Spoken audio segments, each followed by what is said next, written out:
সামনেই আসছে পয়লা বৈশাখ। একদিকে উইকেন্ড, সাথে নববর্ষের ছুটি। টানা ছুটিতে দীঘায় পর্যটকদের ঢল। জেলা, শহর, রাজ্য, এমনকি দেশ বিদেশে বিভিন্ন পর্যটকরা ইতিমধ্যেই ভিড় জমিয়েছেন দীঘার সমুদ্র সৈকতে।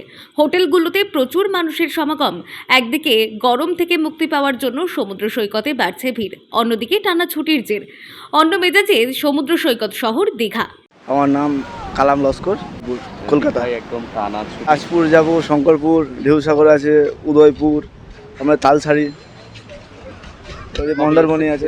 এসছি কালকে, কাল সকালে। দীঘা খুব ভালো জায়গা। আমি প্রতি বছর 3 থেকে 4 বার আসি।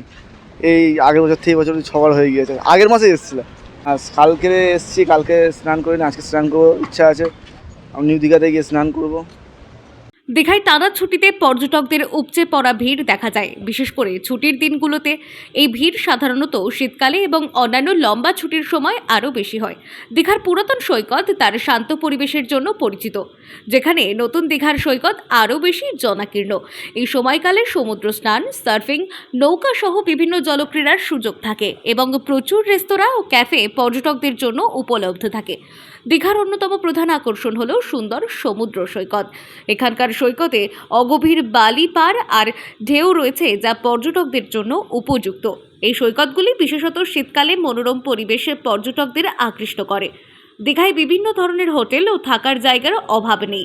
দীঘায় বিভিন্ন বাজেটের সাথে পর্যটকদের জন্য উপযোগী থাকার জায়গা রয়েছে। এছাড়াও এখানে মিলবে বিভিন্ন ধরনের খাবার। এখানে বাঙালি এবং পূর্ব ভারতীয় খাবারের প্রাধান্যই বেশি। সামনেই 30শে এপ্রিল জগন্নাথ মন্দিরের উদ্বোধন। এই ছুটির সাথে সাথে জগন্নাথ মন্দির দূর থেকে দেখার একটা বাড়তি উদ্দীপনাও আছে পর্যটকদের মধ্যে।